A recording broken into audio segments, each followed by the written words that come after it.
Hello, everyone. It is February 21st, 2020. Unless you're looking at this after the fact, so welcome future participants. We have folks in the room, we have folks online, and you are most welcome to this roundtable on how to create a learning plan for you and or your team that rocks. And you'll see in a little bit, we also have another guest speaker from the side. And he's going to talk a little bit about things from a UN perspective.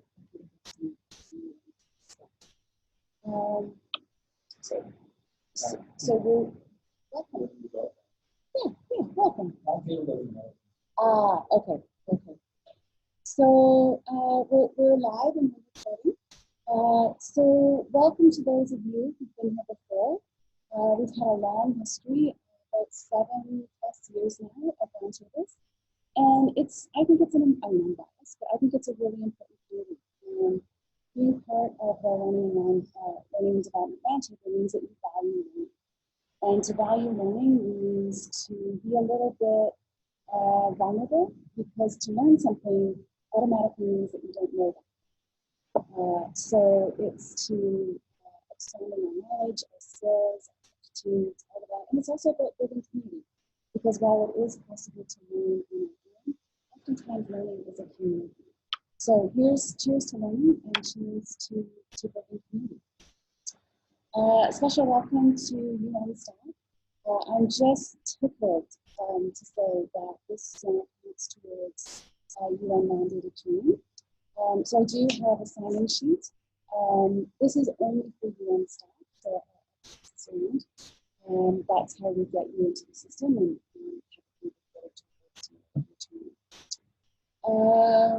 check notes. So questions and comments are welcome anytime. You don't have to wait for a specific time. If you're online, you can either make a comment in the comment section, or you can unmute yourself and ask a question. If you're in the room live with us, please turn on your microphone when you speak. There's a little button there, and that will let the people online be able to hear us. And then after you finish speaking, just turn it. So just a couple of technical notes there.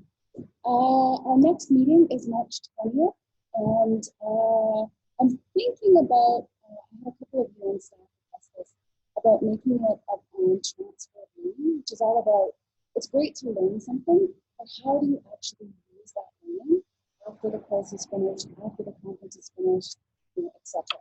So any thoughts on that? I've got a thumbs up. Kevin, would you mind putting your mic on there?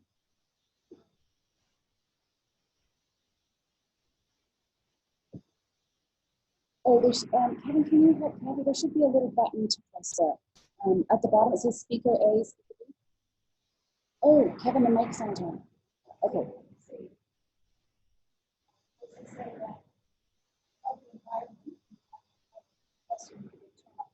Yes. No training without a good plan. Yes.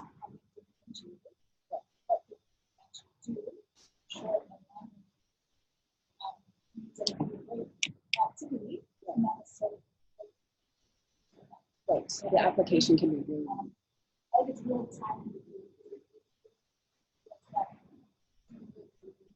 yeah.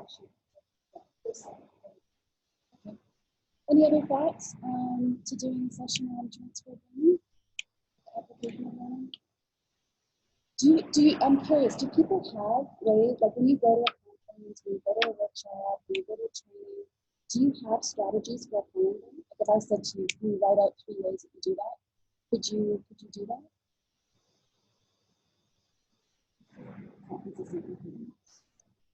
Yeah. Yes. Okay.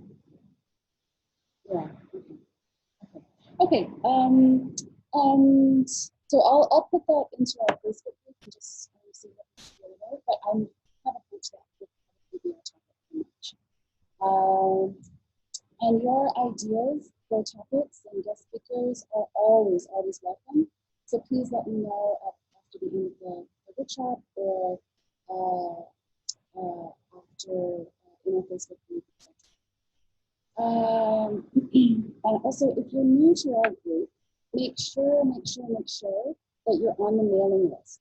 And RSVP for a meeting is different than joining the list. So if you've not seen this, if you've not put your name and email into that blue square, it means that you're not on the list. And if you don't want to be on the list, and this is your one and only time I'm going to see you, I'm heartbroken, but I totally understand. If, however, you do want to get regular invitations, and also the emails for accessing the recordings and such, make sure that you sign up. And that link, you can find that link in our Facebook group, and you can find that link on your agenda. So it's this yellow. Okay, just a few more sort of nuts and bolts, and then we'll get to the good stuff. We try to make this as accessible as possible, this roundtable, and some folks don't prefer to come when you say it's broadcast. If you don't have a yearly badge, it costs 300 shillings for the badge. So we ask, ideally, for a donation for 1,000 shillings, if you can manage that. If inside your innards have just sunk, because that would be a hardship, don't worry about it. Just please donate what you can without it being difficult. And know that I don't track who donates and who doesn't, except if you've RSVP'd and you don't come, then I chase you with the 300 shillings. And you might think, why am I asking for 1,000 when that just costs 300? No, because we take all of that extra cash and we donate it to an organization once a year, which actually we're going to potentially decide today. So this is the envelope for so pass that around. If you're new, there is a link to a video if you want to find out more about the vision behind the roundtable. You'll click on that. And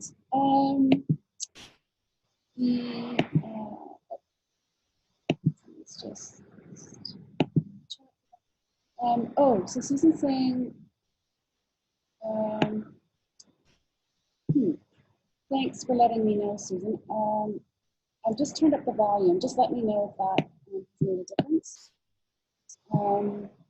Okay, so there are 3 groups that members have nominated. One is nominated by Nicodemus, and he is from this children's center. One, Diana Rose nominated from the Valley View Academy, and then I nominated the Twitch. So I'm just wondering, I'm just kind of having a second thought. Would it be helpful? I want to make the best use of your time. And perhaps what I can do is send this information out in the Facebook group instead of you having to read it for the first time now and take extra time. Would that be acceptable to you? I don't want to take the opportunity away of deciding. The members totally decide. I'll send this information out on Facebook. People can read it ahead of time and then we'll decide next week. Is that okay? Okay. Yeah. Yes, I did that last year. The only challenge is that it needs to be learning and development roundtable. So I kind of want to. Anyways, okay. So I'll do that. So it's time to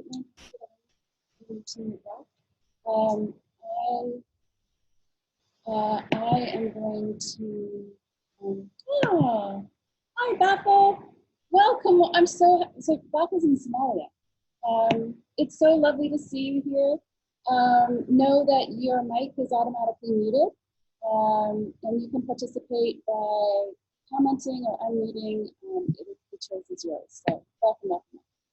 Oh, that's so great to see you. Okay, so a little bit about myself. So I'll do a quick little intro here, and then we'll go around to intros of the group, and then we'll dive in. So normally when we have guest speakers, they give me 6 words that have stories behind them, and then people choose which of those words to introduce themselves by. So I thought it would be kind of fun to do that for myself, except I'm pulling it from my website. So we just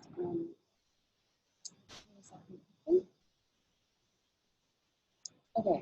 So this is my about page on my website. And like everything else I do, I try to make it interesting and fun. By the way, it's kind of fun to put your mouse over my face and the usual stuff. So these are my words. So pick one or two or three of these, and I'll show you this. Tell you the story.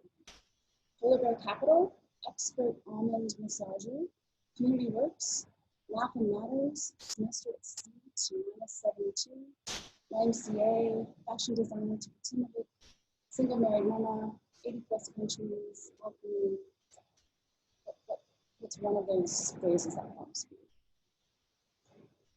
Single married mama. Okay, so the reason why I'm living in Kenya is because my partner, for 4 very long, tedious years, was working here and doing his PhD in Colorado. So I was a single married mama in Vancouver, running my business and raising my kids. And after 4 years, I just bowed down to single married mamas and told my husband, we need a massive change. So we packed our few books, our clothes, and our kids, and we moved to Guinea. So that's the story behind that. Anything else you're interested in? Oh, well, there's only one polar bear capital of the world. Is that right? Oh, well, my mom was a public health nurse in Chipton, which is way up north. And my dad was a meat cutter. And they decided to, when I got pregnant with me, they decided to move to California. And luckily, they hit one stop. So I was actually conceived in the polar bear capital. I have to look that up. It's a good thing. But I was born in Vancouver.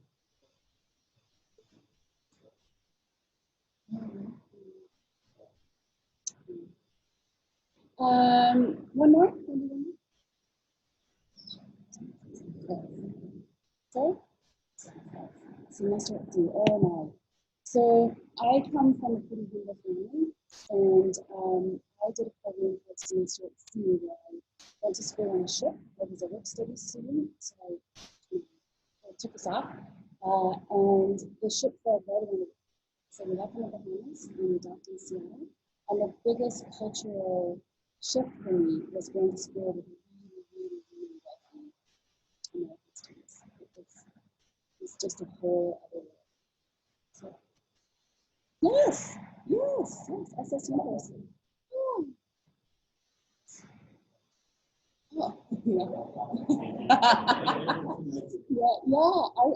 Our ship stopped in Hong Kong. And so I went to 17 countries, and then I also worked a little bit up in the Arctic, and our coldest day there, if you could believe it's -72 degrees Celsius. So I've been really blessed to be in some very unusual places. So that's enough about me. I'd love to hear from the folks in the room. Although, as much as I want to hear from you, I want the folks online to be able to hear from you as well. So maybe, Kevin, can you give us a heads up when the mics are working? And then we'll do the, okay.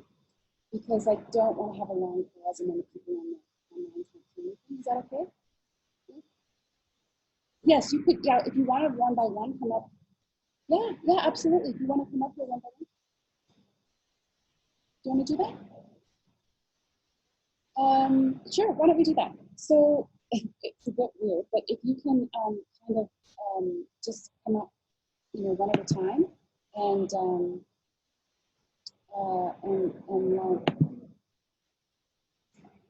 when the mics start. So Kevin has someone working on getting the mics started. So once they start, then we could stop and do the introduction.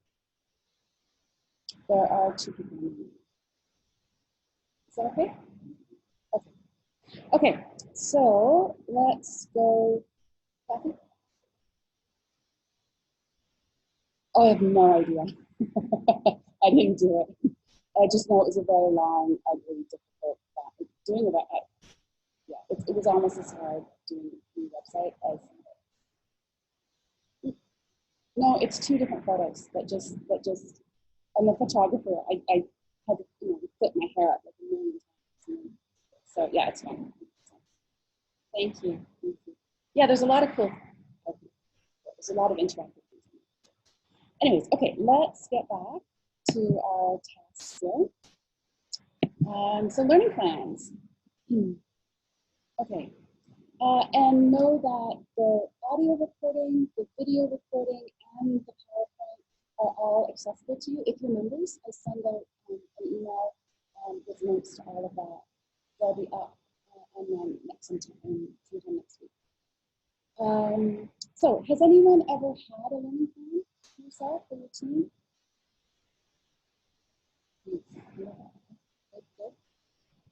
So welcome to the idea of creating one for yourself and or your team or your unit.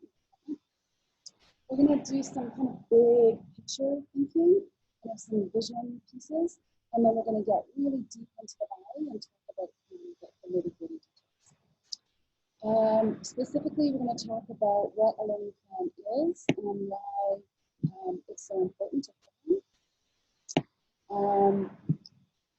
We are going to talk about how to use a learning plan, the template. Is anyone able to print off something? Okay, so you can, I'll have it on the PowerPoint. You can at least look at it. If you have some paper, you can just write some stuff. How to use SIGs to create, first of all, what are SIGs?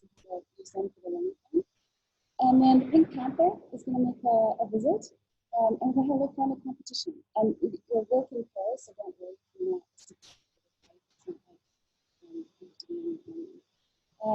And if you're a UN staff, a little bit of information on how to sync your learning with the UN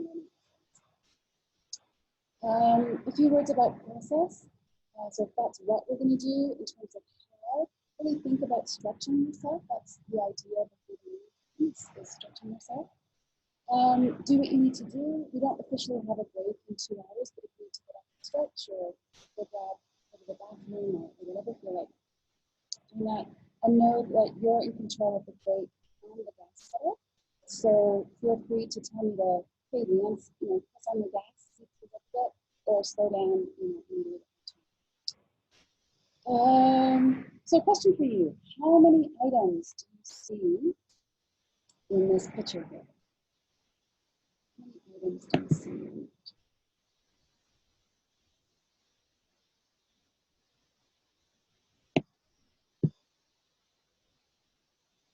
What?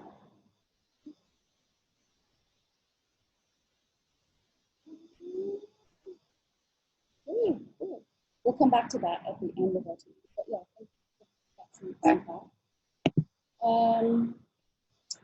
I'll also ask you what you see. Has anyone seen this kind of photo? I usually use this if I'm doing evaluation training. But I thought it was covered here because I'm just going to quickly play a video.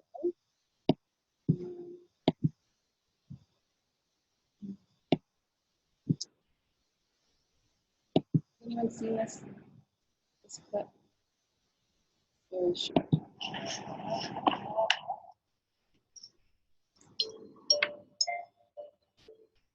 Okay, let's have a think. What have we here? What have we here? We have two framed landscapes, one to symbolise the male and one to symbolise that of the female.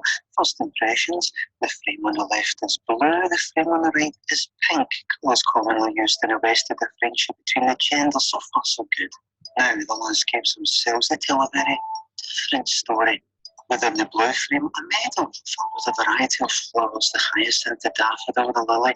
One can almost imagine a young girl skipping through, stopping only to make a daisy chain in the sun. Hard to picture a more feminine scene, which is in stark contrast to the scene on the right. The rolling waves, the angry waves like brute force could smash a ship against the rocks like a twig. Masculinity embodied in nature. At this stage, it's anyone's guess 50-50, except for one final detail. So small you could be forgiven for missing it. The bumblebee, the bee, very clever, a honey trap of sorts for the uneducated, but perhaps see a male hunter-gatherer with a sting in its phallic erect tail, but no. Gender of this bee gathering pollen is the same as all bees that gather pollen, and the only gender permitted to pass through this door. Female.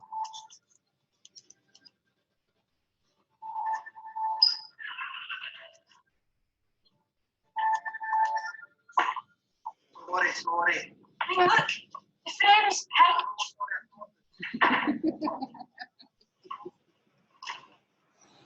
So I thought that was just a really fun way to kick us off about thinking about learning, and sometimes we can overthink it, right?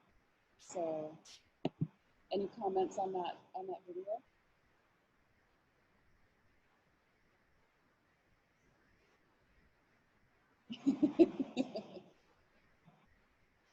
Okay, so I'll ask you, what have you learned lately?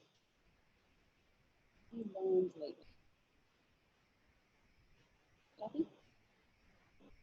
You relearned. Oh, good.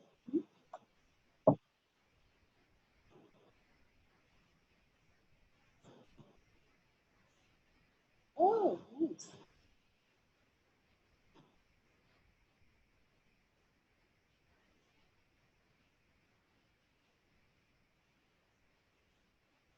I'm just going to repeat a little bit. So relearning about positive psychology and stuff this time. So something finally Okay. Anyone else? What have you learned lately?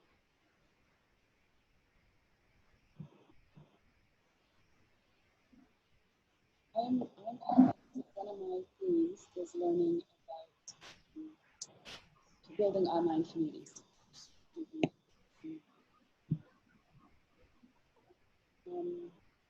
Anyone else? And philosophy. Oh, nice. On philosophy.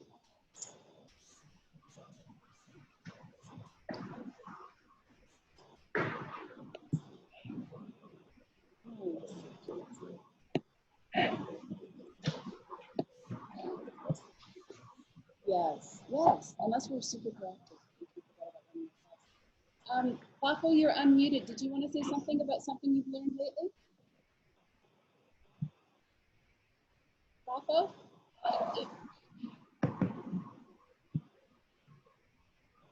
Sometimes we can unmute ourselves by mistake, so. Okay, there's a little bit of background noise, so I'm going to mute you again, but if you want to unmute and say a comment, feel free to jump in. So of all the things that you've learned lately, we'll just say even in the last year, how did you learn it?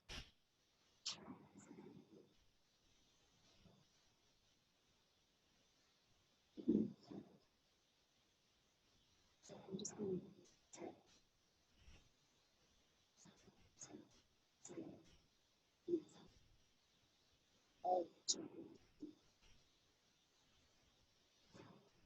so how did you learn it? Reading? And what were you reading? Like was it a book, a magazine?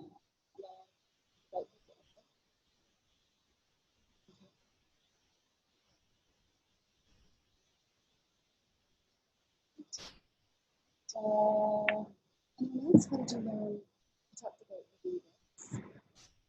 Anyone else? And was it one-on-one? Was it one-on-one teaching? And for how many people did technology play a role in your teaching?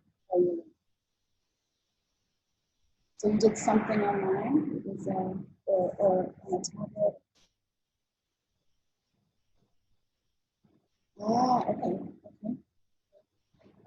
And have you heard about the terms of digital native and digital immigrant? Those terms, I really like them. So I'm guessing most of us in this room are digital immigrants, which means that we didn't grow up with the internet. And I remember sending my first class, and to me, and this is very embarrassing to say, but when I asked the administrator to fax this thing to Japan, I said, oh, can you make a copy?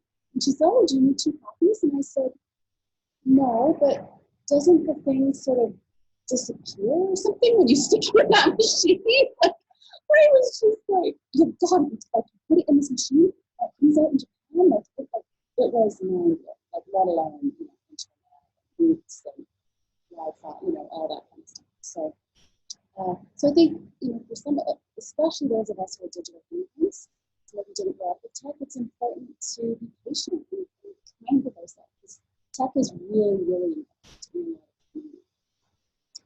important. So why is learning so important? These are just a few reasons. Learning gets rid of assumptions, right? It gets rid of these chains that we put in our thinking. I don't know if you I've seen this picture before, but this dog kept escaping in this fence. So you could have the assumption that to fix that problem, then you need to build a new fence that had smaller things. But the owner just tied a screw to the back of the dog. So that dog can't get out of the fence now.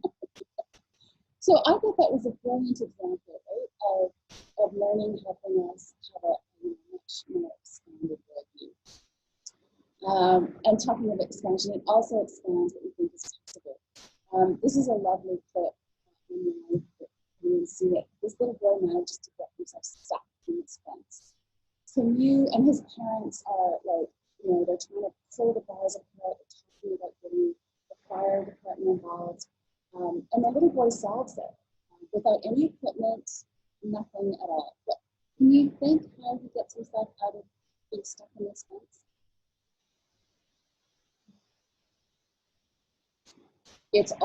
That's a very good thing. It's all uniform.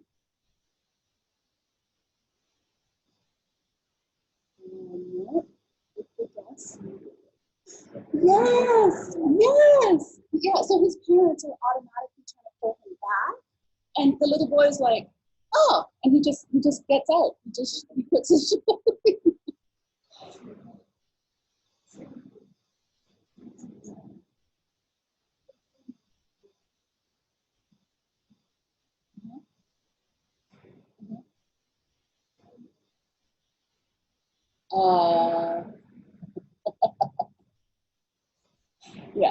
Yeah. Well, and a lot of younger people, they don't have these chains around. They don't have all of those built-in symptoms. So yeah. It also learning widens our perspective. I know this is a little bit hard to see, but you see an abandoned chair on the street and think it has potential to be something beautiful. You see a homeless person on the street and you think, don't let that happen. So I think this is actually an ad for really just a very different view, different perspective. It also bridges and connects us. It's oftentimes some kind of social component. And it's a driver of social change. Really, really drives social change. So learning plans are all about capturing and getting it in one place and being very strategic about it. And particularly focusing on powerful learning. So with learning plans, and actually this is probably a good time. I don't think these notes are going to come on. So I think it's just back online. So do you want to just go around you don't have to get out of your seat, you can just repeat it. And tell us your name and a role that you have. So it could be a professional role, it could be something you volunteer to do, a hobby, or family, but name and a role that you have. Can I put you on the spot? Yes. My name is Abigail Adams. I'm the Guinean, a teacher, and developer. So I'm a trainer.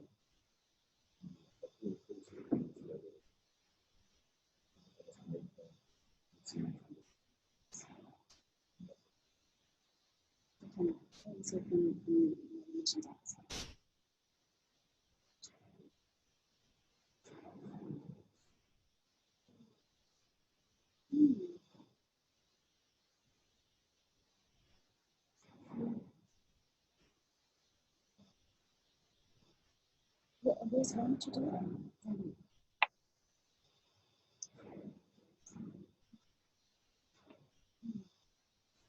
Thanks. So Chitalu is with us, living in and sociologist by training, and do most of the time.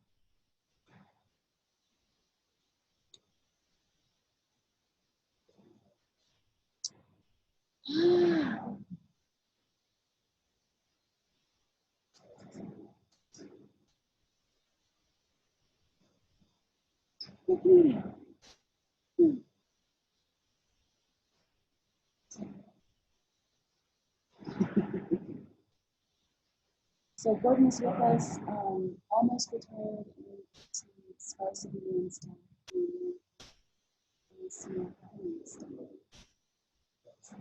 Really? Oh, yes. Yes, yes. No, thanks for coming. Okay.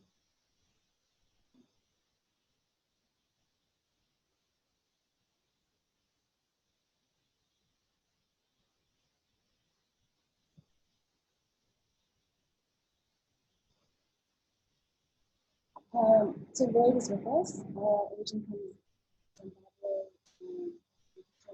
and I have to say, and if you don't mind saying this, like one of the most dedicated people here, his shipping container just arrived. And he's like, I'm sorry, I'm gonna be late, my shipping. I'm like, are you sure, do whatever you need to do to get here. That's amazing. So literally his container is being unloaded as he's here. So a special thank you so much.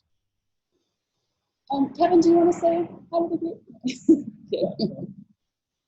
Kevin has been here since like 9 o'clock to get all this stuff working. So he's done all of that. Kathy?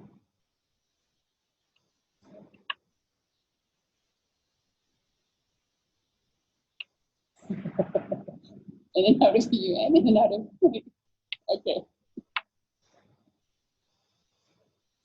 Oh,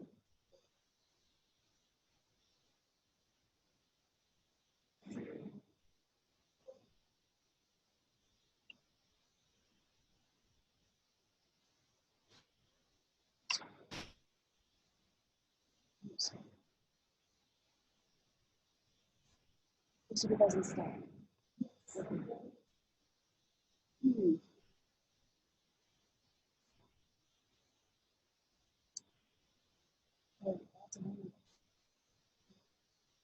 So Kathy Vaughn is with us, facilitator and coach, and is doing help supervise.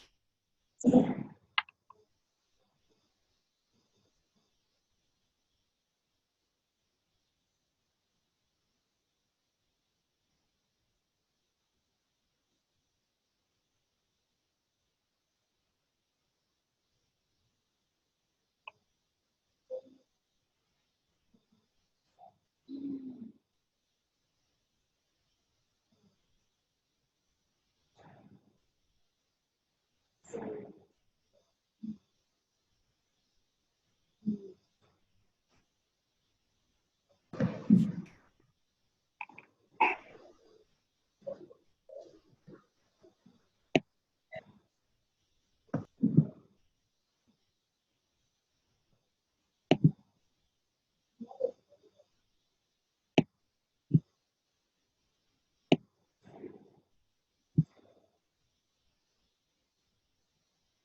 So we have, we do a lot of things. We have Letitia with us, who's German French, did I get that? German French?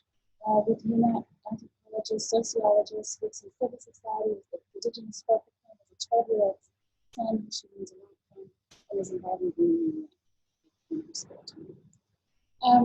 Bako, I can see that you've unmuted yourself. Did you want to say hello? You're welcome to introduce yourself if you wish. I'm sorry, I was that awkward pause as someone's. Oh, no, he's muted himself. Okay. Oh.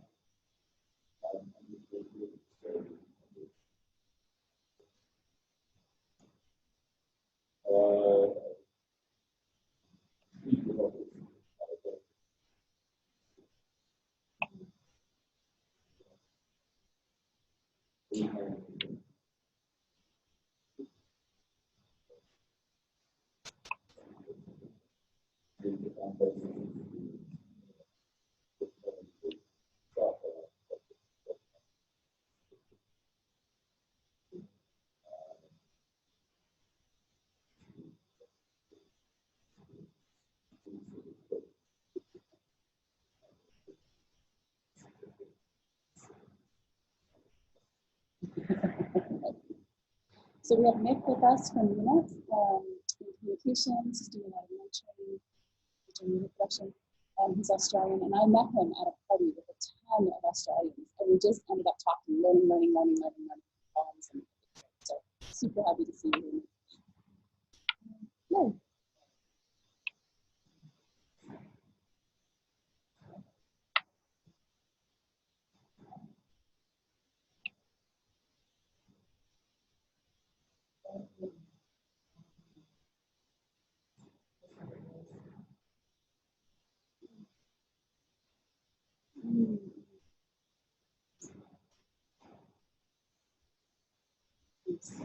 So Alex is with us. Are you from Guinea?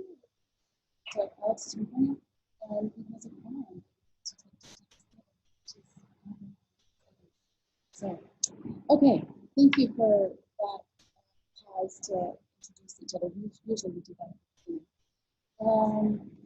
Okay, so let's dive in here. Continue here. So last month we did a session. The last month's Learning and Development Roundtable, we did a session on reflecting forward. So again, make sure you signed up to the list because you can get access to all those resources. And Lindsay did a session that really set us up for this month. But don't worry if you didn't look at that material or didn't get a chance to do that. You can do it anytime you wish because all of that information is in our resource portal. So basically, the idea is that we want to look backwards to be able to look forward. So I'll guide you through that once we start using the tool. But in the meantime, Kennedy is going to do a little bit about UN learning. So I'm going to quickly switch to this here. And I can advance the slides if you want to. So can we give a round to Kennedy, please? Thank you. So I just want to take a moment. I know that the union staff members may be very few here. What is like sharing ideas? That's like really. So today we can give you a small snapshot about the aspects important in the UN as far as now, first item.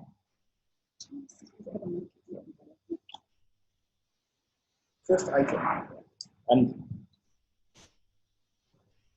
we have a huge policy on UN learning, so I won't go into all the nitty-gritties. I'll just highlight what I think is the most important. For any UN staff members, for almost the last 10 plus years, we've been promoting a culture of learning. So for every staff member, they are required to take at least 5 days of learning every year. And by 5 days, you mean 8 hours is just as 1 day, so more or less 40 hours in the whole year. Yeah. And this is by no means a target. Yeah. This is a bare minimum. We're saying at least 5 days of learning, please would like to exceed it. Right? Yeah. And in this sense, we offer a whole host of opportunities. Yeah. We have online courses, we have face-to-face classes, We have special assignments, on-the-job training, we have coaching, we have mentoring, we have a whole bouquet of opportunities that are available to staff members. You can sign up and actually achieve this particular target. We also advise, especially the supervisors, to have this discussion with their staff members at the start of every cycle. Right? Discuss what are your staff career aspirations? Where would they like to grow? Where would they like to develop? Right? Yeah. And you see this is important because at times when people ask for opportunities in learning or training, they may get some pushback because either it's the wrong time in the office, it's the next you. But having this discussion much earlier already sets it up in your supervisor's mind. So you're very clear when something does come up, then it's much, much easier to go ahead. So for us at the UN, definitely 5 days of learning is a complete must. Now, what's also important for every staff member, the 9 learning programs for the manager. And for us, these 9 programs more or less cover some of the most important policy elements at the UN across the board. Everything from the very first one, Be Safe, which is our school and safety program. We have one on working harmoniously, one on HIV/AIDS in the workplace, advocating integrity, information security awareness, which is very important when it comes to keeping your data secure, and human rights, I know gender, and preventing fraud. We noticed that it wasn't really an upsurge, but our legal colleagues noticed that when it comes to the internal justice system, some of these cases where people came in front of the UN tribunal, they were not aware of these policies. And it was unfair to ask them to go and read all these policy documents. So these 9 programs cover a whole host of policies in a very interactive way, with case studies, with examples, right? Yeah, and in a very interactive way. They're all done online. So the moment you have as a staff member, you actually send you a link and say, hey, please take these programs and at least begin before you arrive. And you have 6 months after you arrive to actually complete it. We've tried to put everything on an online platform. Before you take training, at the end of the year, we'll ask you how much training have you taken, and you have to go and look at certificates on your computer and a hard copy. Now, majority, if not all, of the UN programs, we actually enroll for online. That's our interface. It's called Inspira. And if you have applied for a job at the UN, I think it will look a little familiar.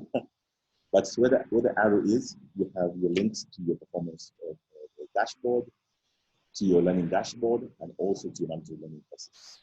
So you can actually enroll for courses online. Even at the end of the year, if you want to see how much learning you've done, have it all in one place. We try to add more functionality, so you can see there's a whole host of other things, but we try to make this into one cockpit. So if anything you need, your performance documents, your applications, your learning, all of that. So just trying to make learning a little easier for staff members. So you may ask, so what programs do you have that's available to us?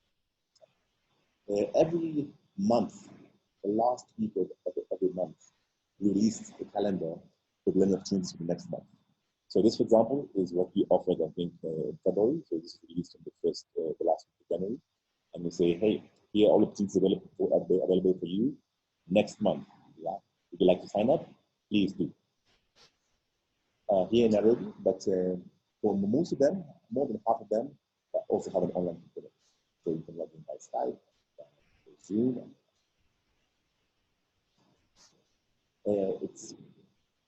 It's actually the UN Secretariat, So it's basically UN habitat, right? But and the UN Secretariat as well. We have actually a UN group, which consists of other UN agencies as well, WFP, UNICEF, FAO, and we share this with them. So the Secretariat. Yes. Absolutely. On our website, but we can also easily share the link. But this, and let me just point out, the Secretariat, so if your UN staff, chances are these will be free for you. Right? Yeah. For any other party, there may be a small cost attached to it. Right? But when you click on the link, you have all the eligibility for the costs.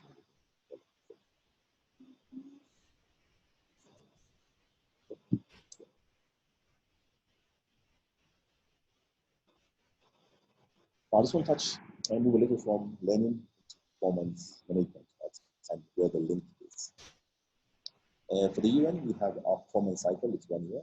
It begins on the 1st of April and ends on the March. And I won't go into the details, but I just remember that it has 3 phases. It has the work plan, has a midpoint review, and has the end of cycle. Yeah? The emphasis here is on the work plan. Whether if you're a new staff member, in the first 2 months, you will start to sit down with the supervisor and agree, of course, on the goals, right? But extremely importantly as well, on your development plan. 5-10 years ago, it wasn't there, but now it's actually a critical element of your performance management. That you must not only have your goals to achieve, but you must have a section on how you plan to grow, how you plan to develop. And this discussion should be had in the first 2 months of the work cycle, or the first 2 months after you join. Also important is 6 months later, halfway through, we actually have a documented midpoint review. And extremely important because we'd like to also take a moment and say and discuss what's going well. What challenges are you experiencing? Do you need any extra support from your manager? It's not a question of just having your goals and then just having an evaluation at the end of the cycle. You must have also a midpoint review. And strictly speaking, this ongoing dialogue, and adjustment and feedback should be on a continuous basis. So if you have it every month, every 2 months, even better. But halfway through, we really want to sit down and actually talk as well, to make sure everything is on track. For the times, and remember, this is not a point where there's no evaluation taking place here. There's no, or this didn't happen, or your quality performance. This is a discussion on how your manager can help you achieve your goals. And talking about goals, let's look at a few examples. This might be a little small, so I'll just go through them. Just the column on the left-hand side. What you see most often when people compete in the performance documents are the ongoing goals. So a goal to achieve a particular target or to accomplish a particular task within a certain time frame. That's what's really common. And I think the rest at times may get hidden in the chat. But we really like to advocate as well. For example, problem-solving goals. How often do you discuss with your supervisor, with your team, what challenges do you have as a unit, as an organization, as a team, and then you as an individual, how can you contribute to solving some of these problems? And that is a goal in us. And if your team can also achieve those goals themselves, well and good. What we do normally, we have a whole team discussion.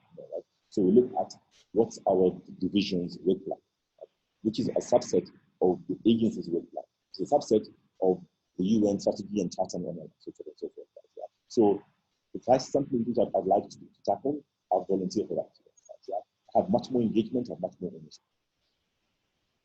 Improvement goals, also a big one. We run actually some I'm glad to see Kathy here, because we run a few courses, sessions on innovation. And on innovation, this is what we like to promote. Have some goals also in your work plan that are improvement goals. What new things can you accomplish? What new ways can you tackle problems and opportunities? Also, wonderful to have in. The last one, I think, what's particularly relevant for us here. Often overlooked in several times, but I think it's incumbent, especially on you if you're a manager, to have your staff discuss how they plan to grow, how they plan to develop, what are the career aspirations. Because then you get much better alignment, much better engagement, much more commitment. And a good one here is not just development goals, but also stretch goals. What goals can you take which will pull you out of the comfort zone? Now, you don't be really careful about this, because at times when you put goals in reportee's plan, then if you don't meet those goals, at the end of the period, then it's an evaluation. But the whole idea behind the stretch goals in the first place is that this is outside your comfort zone. So there must be some leeway of, indeed, even if you don't meet those goals, There is no punishment per se, but then it's expression. How else can I support you? How this person? So it's not really a punishment, but it's more an encouragement of how we can then proceed forward and tackle it in a much more innovative. In conclusion, managers always ask us,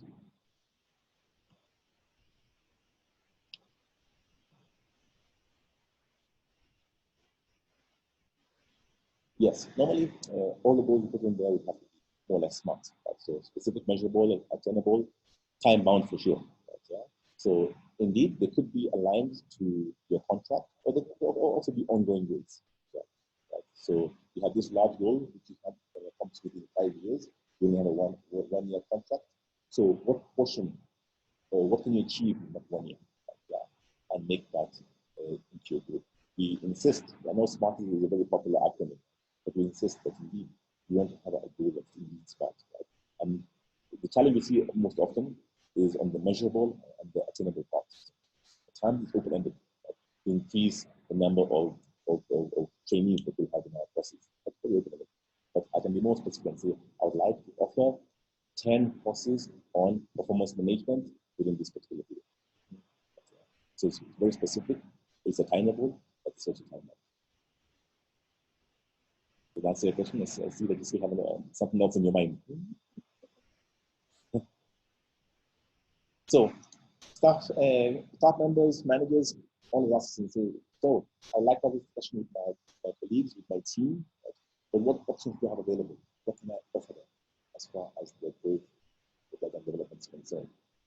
At the UN, we have a whole host of opportunities. Right? Everything from on-the-job training with colleagues, cross-training, rotations, job shadowing, highly encouraged. Right? College work, yeah. We actually have a policy on flexible work arrangements at the UN. It has 4 elements. You have target working hours, so I can agree with my boss to come a little earlier and leave early, right? Or come 2-3 hours later and work 2 hours after. Right? So that means I have a morning free, I can attend classes, so I can have an afternoon free and leave early. Right? So we have compressed working hours, right? Which means I work 10 days in 9, so I get the 10th day off. So basically, I work maybe an extra hour and a half every day for 9 days, and I get the last Friday off. Right? That I use for my development. We have telecommuting. So this one is a little more rigorous. There's actually a whole workbook on how both the manager and staff member can prepare for it, and it can then be agreed. And the good thing about telecommuting, you have to have the outputs. So I give my manager at the end of each session, maybe it's once a day or once a week or twice a week, what will I deliver at the very helpful. You save time in traffic, right? You're much more objective. I find it also pretty useful. So there are options available which managers can discuss with their staff. We have coaching sessions here. I'm glad again to see Kathy in the room, right? So he's one of our coaches. We have also a team down in England who can do career coaching. We have counseling. We have a new member staff orientation session. We also have a mentorship program, particularly with a young, what we call a young professionals program. We are staff who join the UN at a particular level. We have conferences, internships, which is I think particularly popular, self-studies. We have an online platform, which I don't think is very popular, but I think should be extremely popular. Before, it used to be called lender.com, because it wasn't bought by LinkedIn Learning. So now it's called LinkedIn Learning. Yeah. And this platform, sorry, I speak a little fast. Just feel like this if I speak a little fast. Thank you. So we have an online learning platform. It was previously called lender.com, but it was bought out by LinkedIn Learning, a LinkedIn company. So now it's called LinkedIn Learning. So if you're a staff member and you have an email account which ends with @UN something, you automatically have access to this learning platform. And this platform, even other agencies, right? UNICEF, UNDP, they will have access to it. Yeah. Or chances are they also have a similar agreement as well.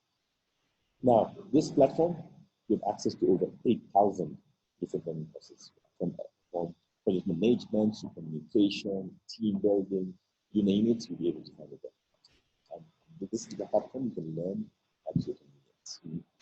So very handy, you can log in, you can even create learning playlists. So if you're browsing, you come across a course you like, just like a new music playlist. You can add that course on your learning playlist. So you have some time, you have something available for you to take up with it. I know that at times this platform can be so convenient that you actually ignore it because it's always there at your fingertips. Really hard to follow up. What we encourage is schedule it. Like schedule it in just half an hour or 30 minutes a day. Yeah? If you're a morning person, have it in the morning. If you're an evening person, schedule that half an hour in the evening. Right? And over time, you'll make amazing progress on it. And it's a complete eye-opener. And if you want to take assignments or to go out of your normal profession, a wonderful place to get some courses, some easy courses.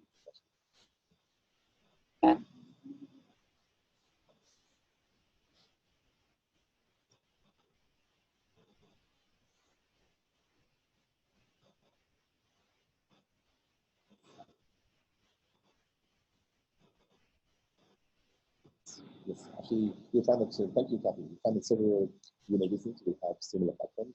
I know universities have Agora, some have Harvard Managed Mentor, we have learning, yeah, very similar in interface, but have some different content. But all available learning at your fingertips. And I think that's it. I'll open the floor to up to any questions.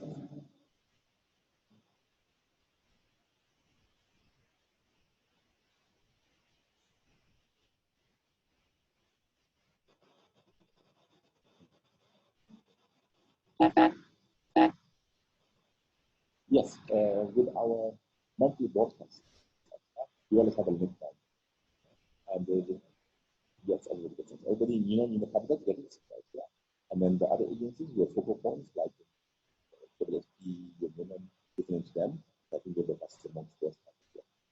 But a simple link, two links, step by step on how to log in.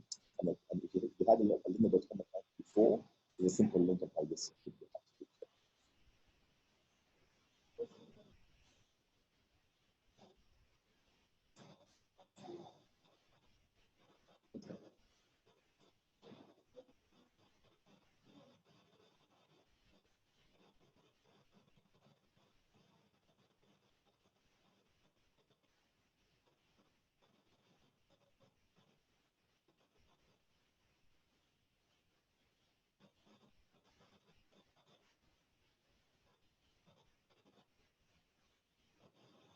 Yes, I like that is very important. For your staff members, majority of the training you take online. So for example, you actually come for this particular course where you have some sheet, you then enter that into your school learning, so you have a record of that in your learning. For the others, if you approach us, we'll be happy to also walk you through that. Yeah, the career coaching, the mentoring, the flexible work arrangements, right? So some of you have fully fledged training programs, right? Half-day program will walk you through exactly how to implement it, how to copy it. So we'll be glad to give you more information.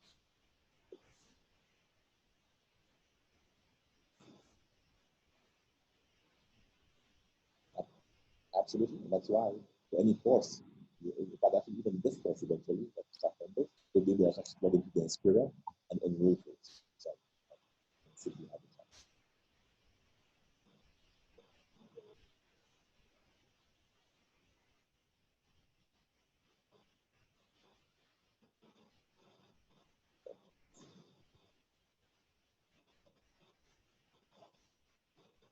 Absolutely open door policy. Yeah. If you want to discount for advice, for some guidance, please go to the we are on B block, Victor block, on the first floor, in 209. I think I was asked Lee-Anne to share a contact as well to us. If you want something more focused, like a quick session, so actually take an hour, half an hour, then we have to do it.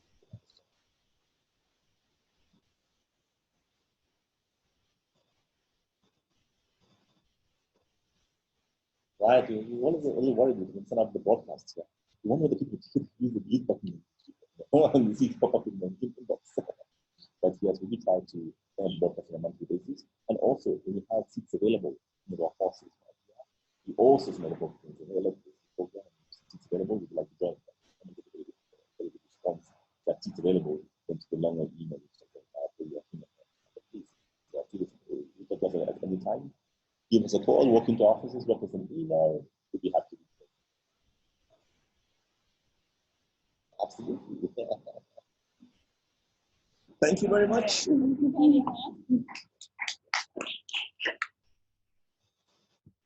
Okay. So, yeah. Alex.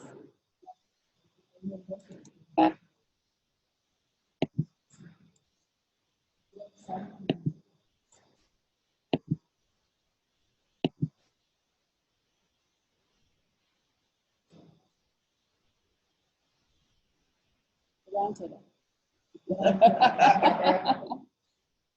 Yeah, like and anyone is welcome. Yeah, anyone is welcome to contact me and staff.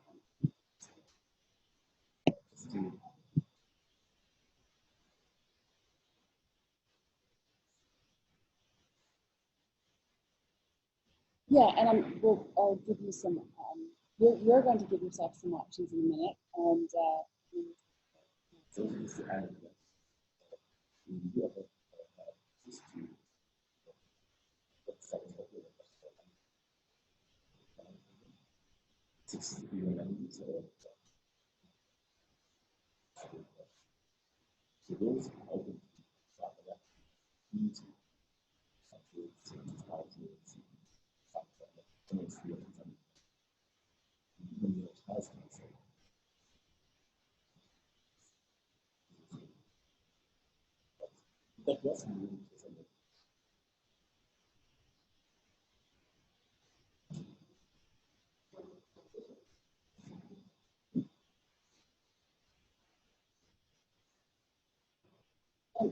And I'll make his presentation available so you get access to it.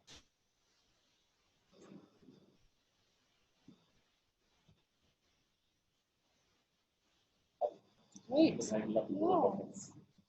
We used to have this learning, this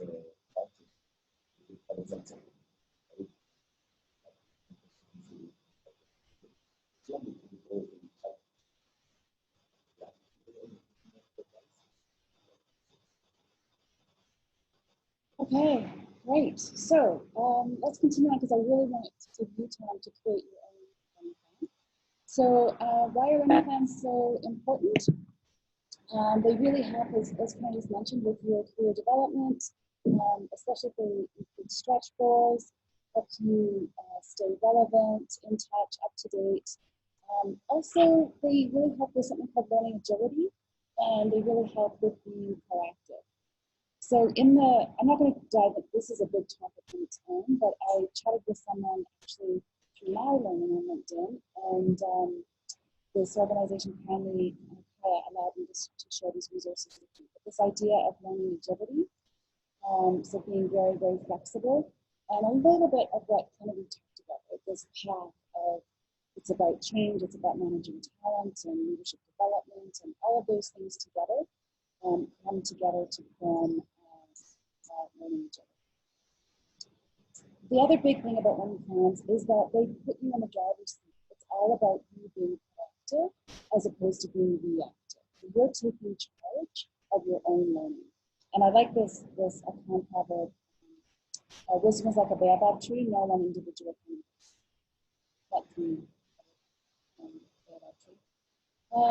And speaking of proactive, just take a moment right now. We're just about to start diving into actually creating your own learning plan. But I would love to encourage you to be proactive and create 3 goals for yourself. 1, 2, 3 goals for creating your own learning. Just take a quick moment. And what is 1, 2, or 3 goals that you have for yourself in creating your own learning plan? And for those of you online, you can just jot that down a moment.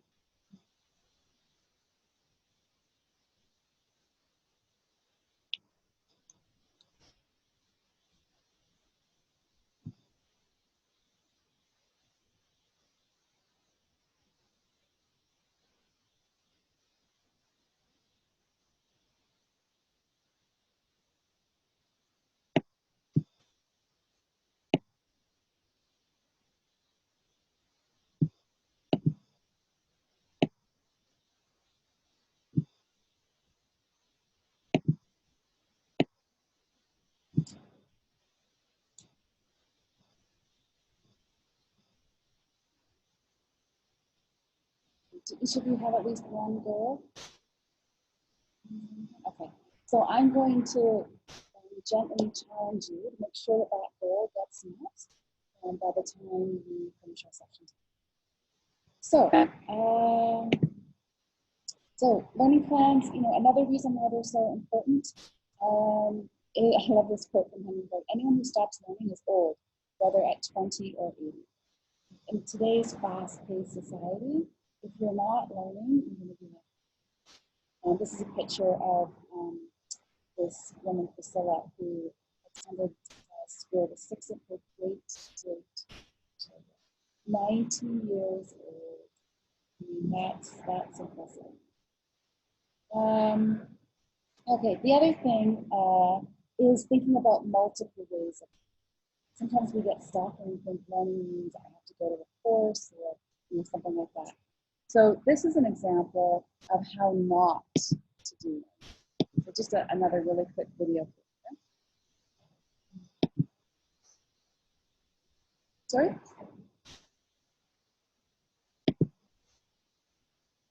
If I'm going to America, I'm going to have to learn to speak with a flawless American accent so as not to arouse suspicion.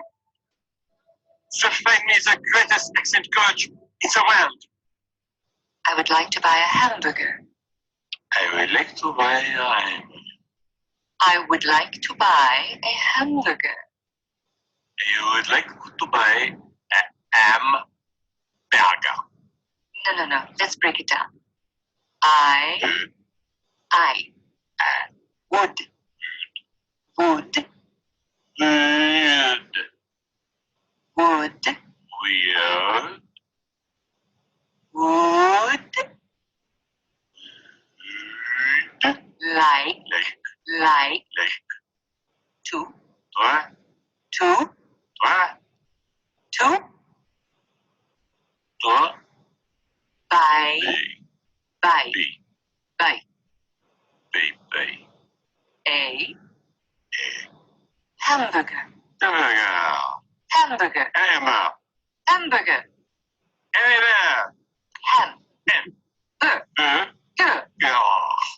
I would like to buy a hamburger.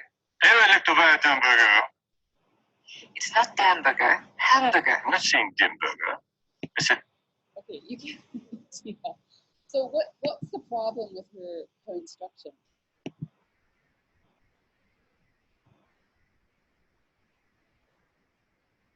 She's just using one method, right? It's just repeat. So good learning plans have a variety of different ways of learning, not just repeat. I mean, our brains actually love repetition, but there is an absolute limit to the amount of repetition. Was anyone getting impatient with the clip? And what, if you don't know this cultural reference, this is a film from the States, it's Pink Panther. And that's Steve Martin, who's playing the French person. So ironically, he speaks English, so he's actually speaking in a pretend French accent. So, okay, on to how to create a learning plan, finally. Okay, so if you were able to print off this worksheet, or if you have it handy, an online copy, how many people have either a virtual copy or a printed off copy with them? 2. It was attached to the email that I sent out. Yeah, so the agenda was attached and the worksheet was attached. So we have 2 copies here. Do you have any? So try to, maybe if try to open. Alex, if you, did you open it? Yeah, okay, maybe Alex, you can take a look there. You can also see it on the screen as well. So there's 2 parts to it. There's 2 sides to it. So this is what it looks like, one side and the second side. And then we're going to dive into this in depth. So if you start with the side that has the big letter I on it, you have that in front of you. And if you have it virtually, you can just jot on a piece of paper, whatever you like. But the first bit is to fill in the pieces that are on this side here, so not the I, but fill in this space here. So that includes what is your vision for 2020? And think about your goals for this year. Now, obviously, this is something you could spend a full day on. Right? We're just going to get started here. But think about your vision for the year. Think about your goals for the year. What skills and knowledge would you like to acquire this year? Who are some key people that you'd like to involve in those gaining of those goals and the skills and knowledge?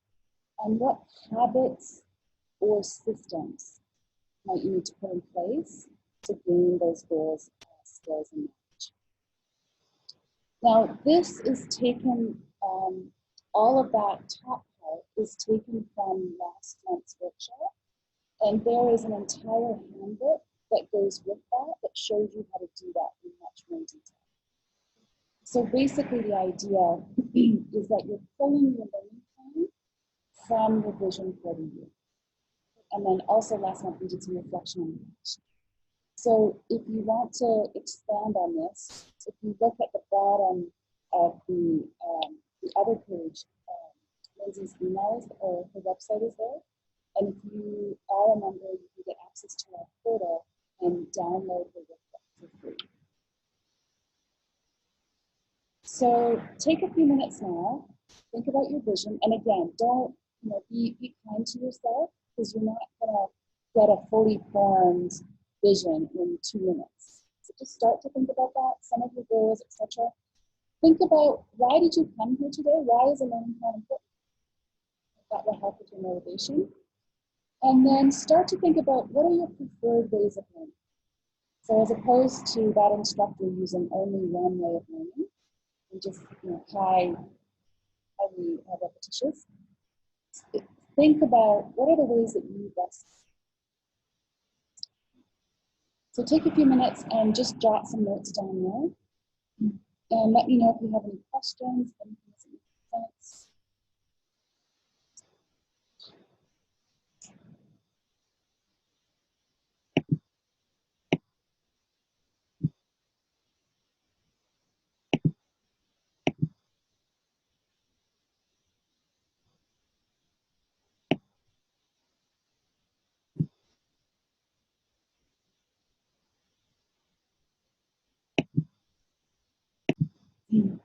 Okay, so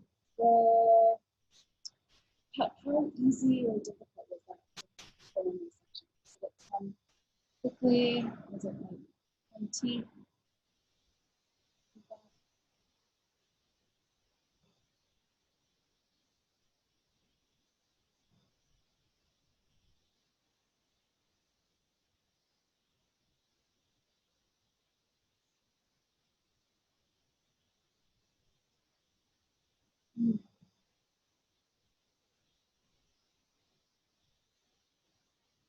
Yeah, yeah, yeah, yeah,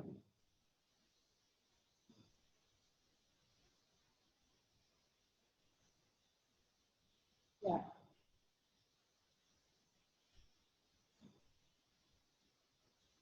yeah, yeah. Yeah, and that's a really good point. Many of us are living between two cultures, and we're creating a third culture, and we're trying to make a life in a country that Guinean, and there's just a lot of things happening, or health issues, or something goes sideways with one of your children, big life events happen. So hopefully this is what I would like it to be, what I would invite you to create is something inspiration. So you're structuring to each other.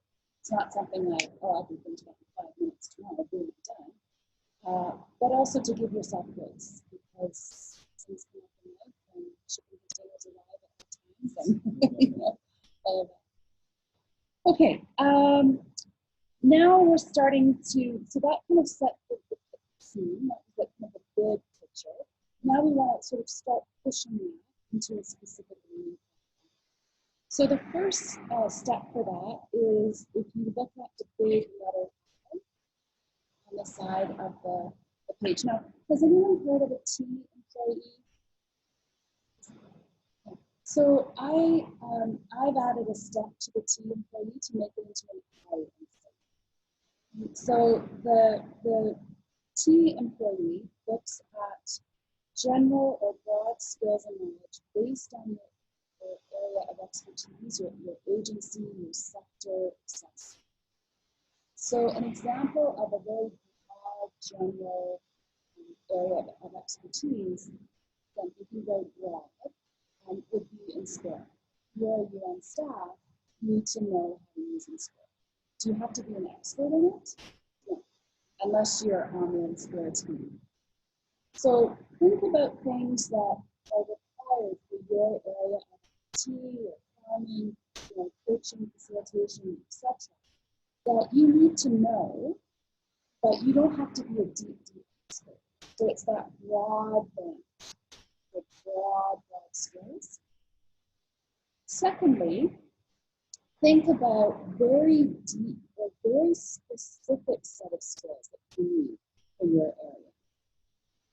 So, an example, I'm trying to think of something for communications, like is there a very specific tool that you use that, yeah, can you just give us an example?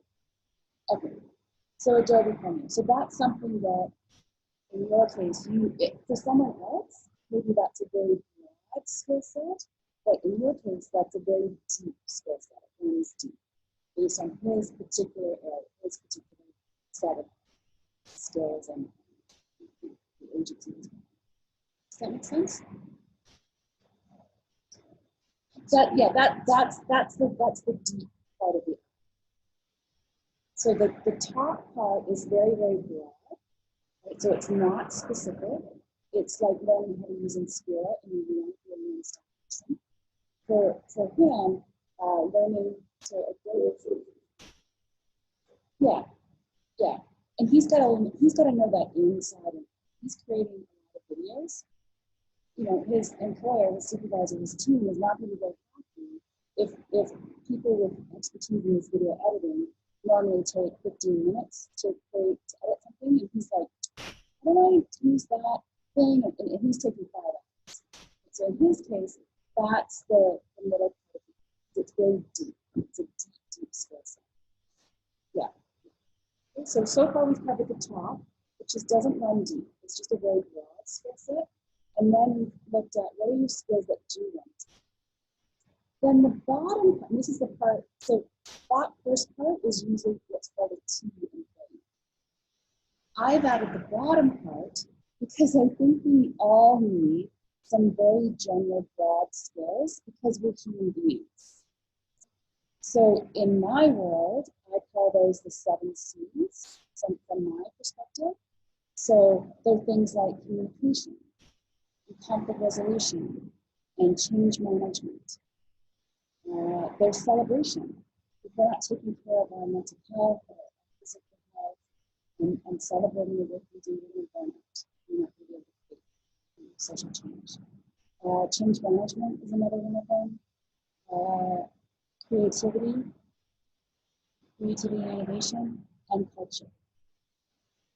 So those are some suggestions of some very general skills that you need as a human being. It doesn't matter what area of expertise you're in. Unless you're a Tibetan monk living isolated in a cave in the Himalayas for 5 years, you need to interact at some point with other human beings. So I've added that bottom broad piece there for some very general skills. Questions, comments, is that making sense?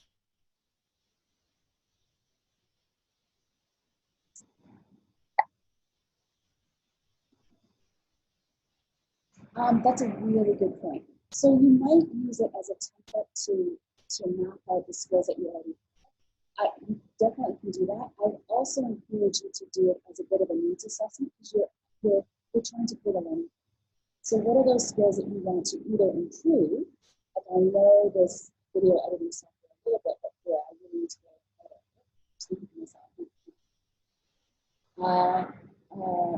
And you need brand new skills. Skills and knowledge.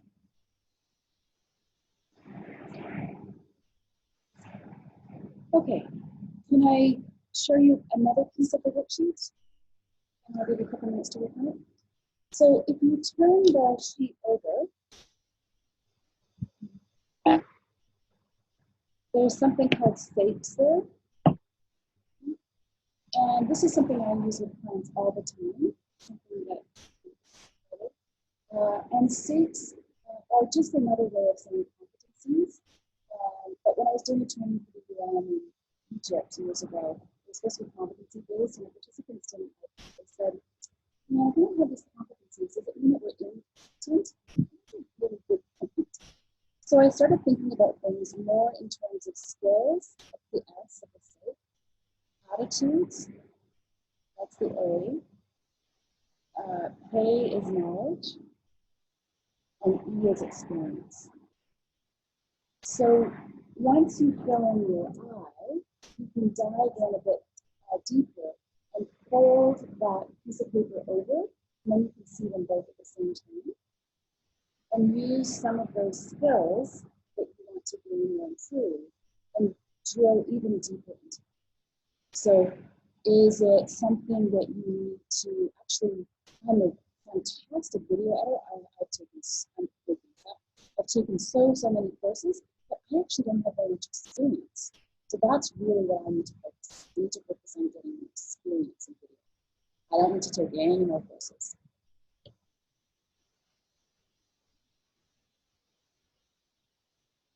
Same order? Mm-hmm.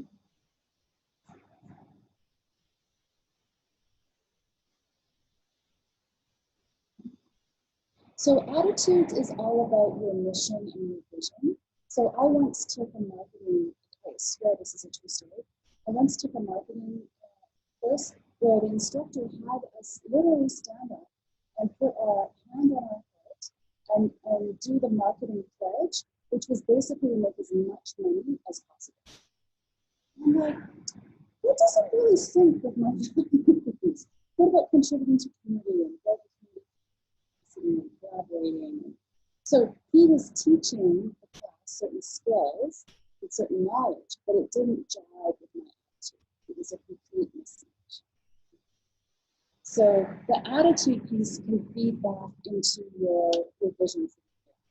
What are some of those, that vision that you're trying to potentially create some social change?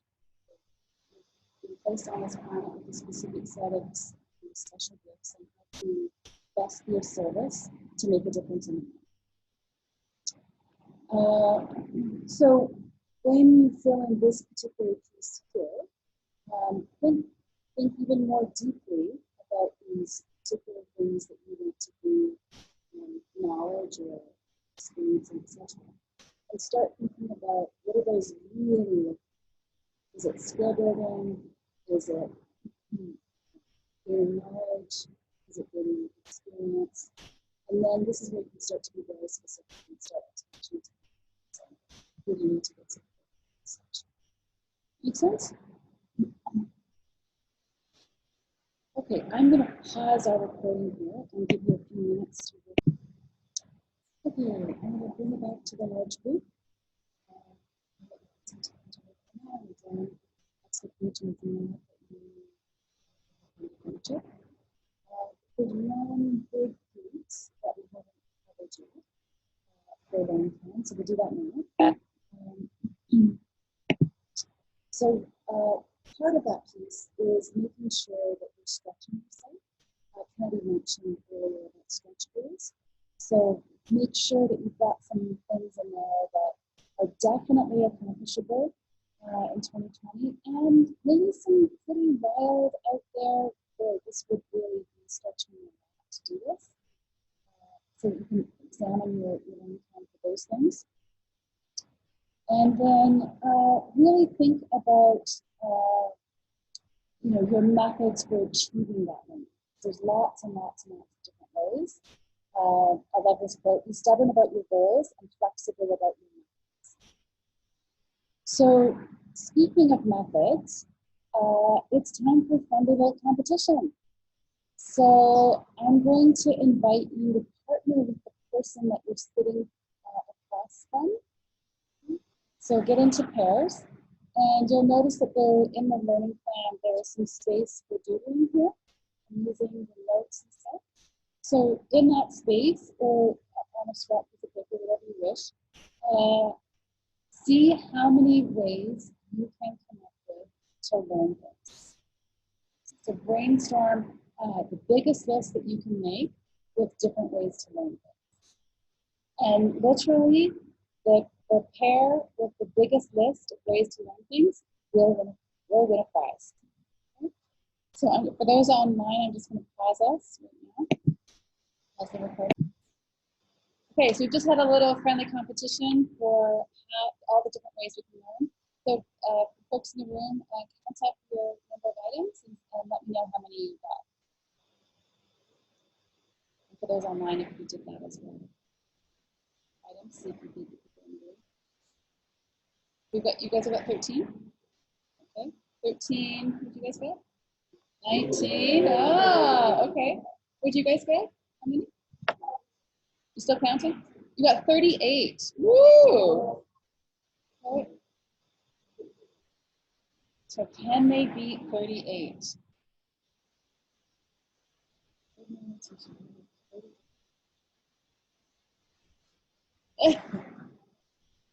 19-ish. Okay, so we have winners here. Let's give them a round of applause with 38. Yeah. Oh. You're gonna hear everyone's. You're gonna hear everyone's. So the little gift are the, I don't know if you've seen these bags before, and they've got a little Canada pin in there, so you can grab those later. But give yourselves all a hand. That's great. Okay, let's go around one group at a time, and we can start with you guys if that's okay. And then when we go to the next group, only read out the ones that are new that group hasn't mentioned. Okay. So, and I'll just repeat them for those online. So go ahead. What did you guys have? One-on-one, teacher, student. Okay. Mentoring, learning by doing, self-study. Can you tell us, for those who don't know, what a mooc is? Massive open online course. Yourself, books. Adequate experience of learning. Making mistake. Oh, that's so good. That's so good. Okay, did you finish it up there? Okay, let's give a round of applause. Okay, maybe we should go to you guys last because you've got such a huge list. So can we go here? So only mention the ones that they didn't mention. Learning from a coach. Simulation, games. Sorry? Mentoring. Rotation, observing. Team building. Good, give them a round of applause. Okay, folks, you're next.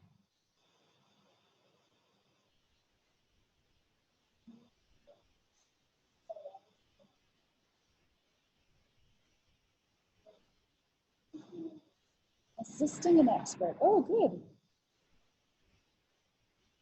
Videos? What? Face to face.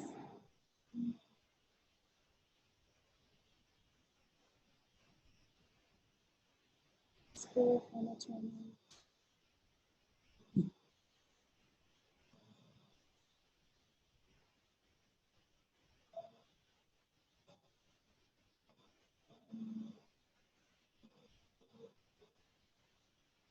So through science and the use of local traditions and digital knowledge. Yeah, actually nice. Ooh, nice job. Okay.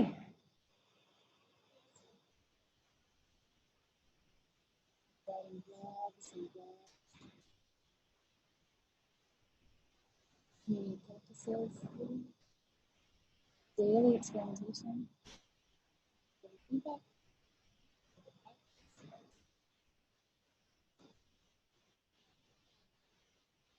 videoing yourself and reviewing it. Pressure training. Self-reflection.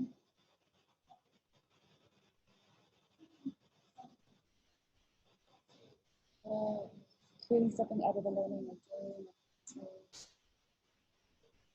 visualization.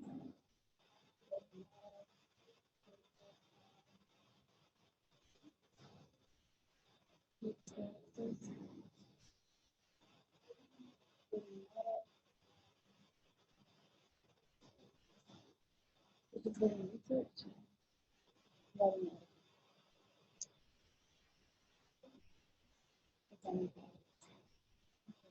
fantastic. So I think most of these have been mentioned. Specifically thinking about online courses, right? Oh, sorry, that was a test. You passed. Thank you, Lloyd. That's learning, right? That's asking for at uni. That's so great. How many people here have taken an online course? Okay. And was it synchronous? In other words, you were online in real time with the instructor? Some of you? Okay, so that's called synchronous. Asynchronous is you can take it at 3 o'clock in the morning. And then there's blended. Right? So I've taught online courses where a lot of it's asynchronous, but then you come together for synchronous times. Someone was asking about some of the platforms. So Tech Change is a relatively new platform. They do amazing courses. edX, Coursera, Linda, or it's now called LinkedIn Learning, MOOCs. There's so many places to do learning. And Kennedy, Nick was going to comments, so it's a different name. But Kennedy will give us the link to LinkedIn Learning. Face-to-face courses, learning from videos. Nobody mentioned podcasts. Right?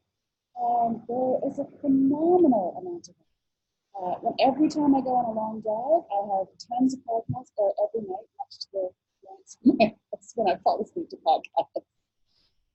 Books, magazines, I don't think that was mentioned, e-zines, conferences, gathering at checkpoints with who are experts in the field, do that. Networking groups, asking questions. LinkedIn has an amazing community of practice where you can ask, if you get involved in particular LinkedIn groups, you can ask and answer questions there. Mentorings, tutors, study groups, and taking a virtual field trip. You can do that. When I was doing some of the research, that was one of the options too. So, with Google Maps, you can actually physically see where you're going. Let's give a round of applause to everyone. Some really, really great ideas there. And just to kind of start wrapping this up here, you don't have to be great to start, but you do have to start to be great. So think about the goals that you set for your learning plan, and think about if you achieve them and what else you need to do to finish that learning plan. Make sure that your learning plan, we mentioned this, the SMART goals, make sure it's really concrete. Make sure it has a timeline, it's specific, and there's enough stretch there to make it a challenge, but not so much that you're going to fall on your face. And then make sure that it's written down. Whether you use the tool that I handed out today or some other tool, these are some other things that you can include. This is a competency model, but really think about all of it. We had over 100 different ways to learn, just that you came up with in 5 minutes. So try to break out of those assumptions, that little kid in the fence there, that learning has to be fill in the blank. It can be anything.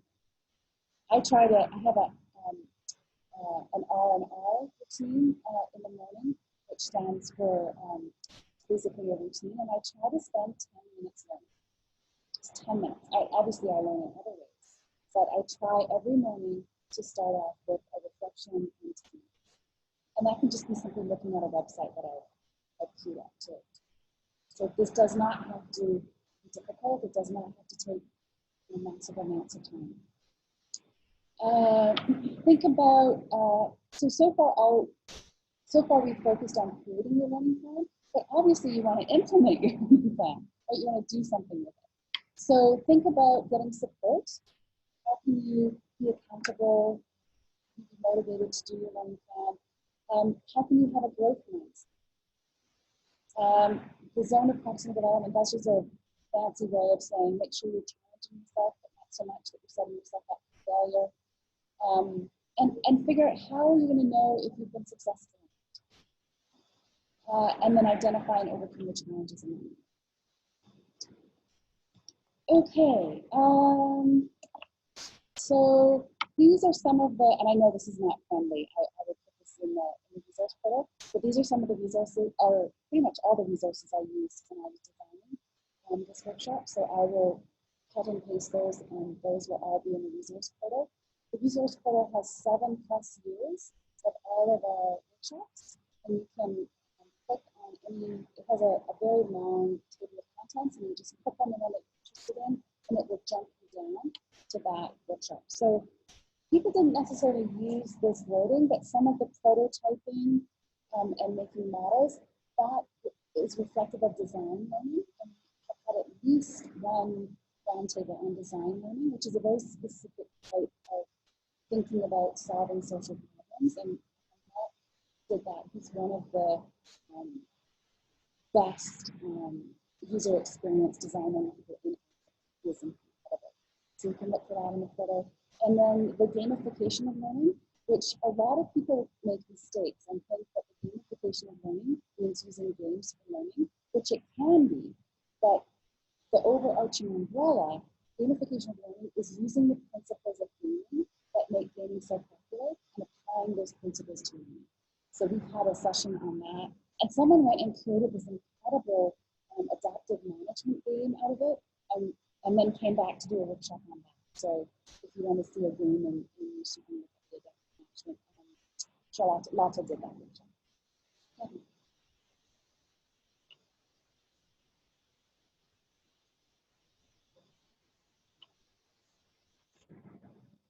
You're in the learning portal, and when you click on it, what happens? Oh, okay. So I will change that. I have a VA. Were you trying to access the agenda? Or what? I mean, was that okay? Okay.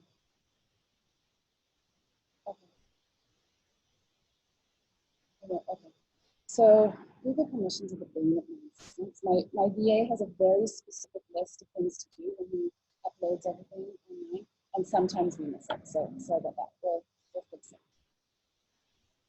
It says what?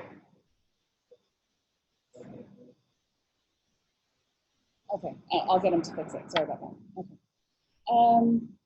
Sounds very efficient. So Letitia was very great about this. If you remember, we did this at the beginning. The idea here is to count the paper and the fingers and all of those things, right? Which is what learning does. It really broadens our perspective. So thank you so much. I hope that this was helpful, and that you learned some stuff. So just to quickly follow up, there's a lot of different resources that we have. We have a Facebook group that's pretty active. We have this behemoth of a learning resource portal, which not all the links are currently working, but we'll get that fixed. So you do need to be a member. So, and remember, being a member means signing up in this thing here. So you already have the agenda, so I sent that to you out yesterday. Yeah. And the link to sign up is right here. It's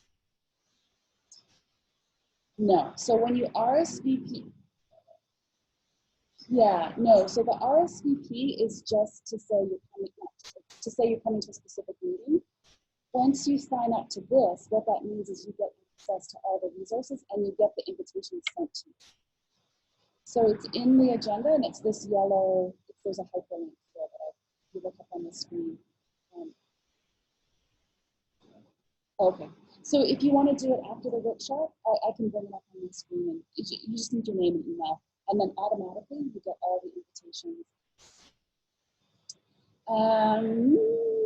Okay. We also have an icebreaker, an energizer, and group builder database if you're looking for things there, but it's a little bit sneaky. You have to enter your favorite icebreaker, group builder, or energizer, and then you get access to it. So it's a way to build up our learning. And I do not share your contact information, but you'll notice all the emails that come from me are all PC. However, some members want other people's contact information, which is fantastic. So there is a particular list for that. And if you want to, you can put your information on there. So in closing, any community announcements, anything happening in your community that you want us to know about?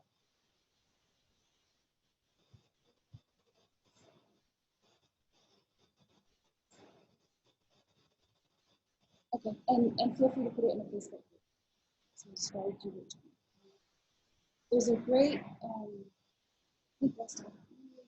there's a great performance tonight. She says. Yes. So if you go into the music, it's free. And what's so great about the free entry is there's so many diverse people. So I might see you tonight if you're free tonight. If you haven't had a chance to donate for the badges, they're here. Our next meeting, please mark your calendar, is March the 20th, and all of our meetings are listed in the agenda. So, and those are on the UN training calendar. So, in conclusion, I want to say a big thank you. He always has so much on his plate, and both of us had a gong show of it. I'm scared to say this out loud because somehow I jinx you, but I was meeting a client yesterday who messaged me to say that he was in an accident and wanted to meet me. So I spent almost my entire day in the hospital yesterday in an emergency. He broke his shoulder. So, and then you had a gong show yesterday, so we were both like, okay, where are the slides? But we made it work. So Kennedy, we appreciate you. And thank you. And a big heartfelt thank you to all of you. I mean, my passion is learning and development, as I hope you can tell. And it's just tickles me that people are interested in learning. And I think that's what makes that really difficult.